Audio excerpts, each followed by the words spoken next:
You know, technology's kind of been around for ages, kind of been affecting the way we live for ages, and the interesting thing about it that we sort of uncovered is actually more around how it's kind of really starting to close the gap between sort of computers and us as people. You know, this is actually a time of great opportunity and a time of great change, and you know, that in and of itself is kind of creating a whole range of new ideals for Aussies. Two classical art forms, that being poetry and ballet, is the lens to discuss this topic of man versus machine. Art is seen as, I guess, the pinnacle of human endeavour. We essentially do this work, our cultural mapping work, pretty much all year round. You know, we try to pull it together, come to, I guess, a crescendo such as tonight.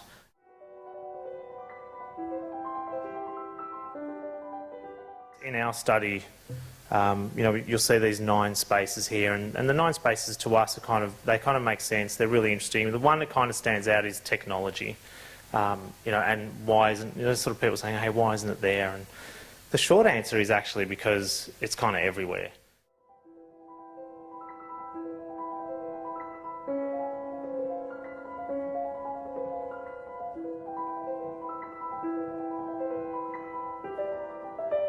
Tapping into this kind of notion of the spirit, what we call the spirit of the maker. The other part of it is also just the kind of notion of entrepreneurialism, and I think that sort of taps into that sort of, you know, the notion of taking a craft and taking a hobby and turning it into something really quite powerful.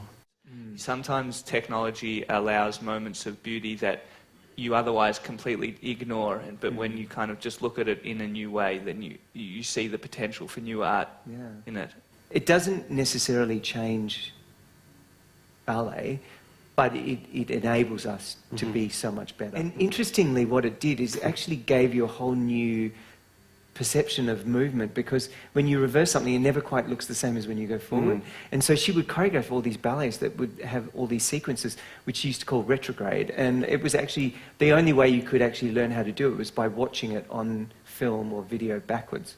So, you know, yeah, that was very much technology being used to create a new form of dance. In that kind of notion of resilience, determination, and kind of self-reliance, and it's kind of perpetuated by some of the political discussion and rhetoric that's going around, certainly over the past year. I really believe it's, you know, it's 10% ability or talent and 90% hard work. There is that hard work done by the programmer, but then you're right, after that there's no work. You just press a button and that's it. And I think for sure that does affect the way that it's received. So, for instance, in The Bot or Not, if you read a poem and it touched you, it spoke to your personal experience,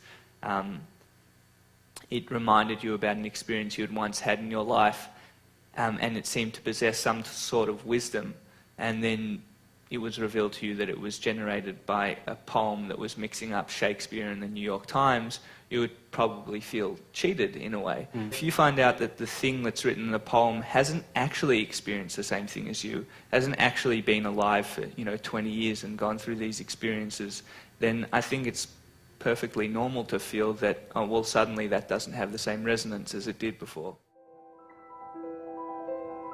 Really taps into this whole idea that nothing lasts, nothing's finished, and nothing is perfect. As opposed to kind of fighting the change, it's kind of being much more accepting of what's going on around you. And it's a really kind of, it is grounded in calmness, it's grounded in kind of thought, it's grounded in being considered, and it is grounded in kind of true authenticity. In order for a computer to truly be intelligent, it has to be capable of making mistakes. And in one of his last essays, he wrote, if we expect our machines to be intelligent, they can't also be infallible. So that question of imperfection is really at the core of computer intelligence right from the beginning in 1950. So I think, there is no perfect performance. It's like you're always trying to make it better. See, I mean, that's what I love about the whole wabi-sabi thing, because it is a living thing when you're on stage. I'm working with, you've got the audience out there who are all individual, they're different every night, hopefully. And you've got, so many people in the pit who are also creating, they're part of your performance. So no one time is it the same. That environment where it's, you know, you're bouncing off live everything, it, I feel, creates the most human performance. It's the one that's the most, you know, it's where your vulnerability comes out, and I think that's the thing that is so unique about being a live performance. Super exciting event. Love seeing the new trends and hearing from two fantastic people. Tonight was incredible, so thought-provoking. It's certainly a good framework to start thinking about, you know, what's going to happen and how we're going to operate as a society.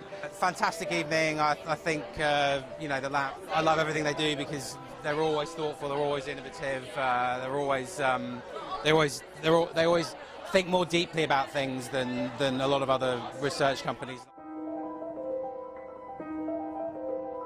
Whether or not the debate is actually around man and the machine, and I think when you start to think about it in that regard, man and the machine, that's when I think the conversation becomes very interesting. We both operate together, and our interpretation of those is based on our own worldviews and our own desires. People still absolutely want to feel and sense the emotion that comes from humans. So I think that absolutely wabi-sabi, embracing imperfections is absolutely where we want to see the trends go. Computers can't fake authenticity, and increasingly if people are going to crave that, I think maybe we've still got a little bit of action for humans yet. Look, I'd like to thank the lab for hosting such a great event tonight, and can't wait for the next one.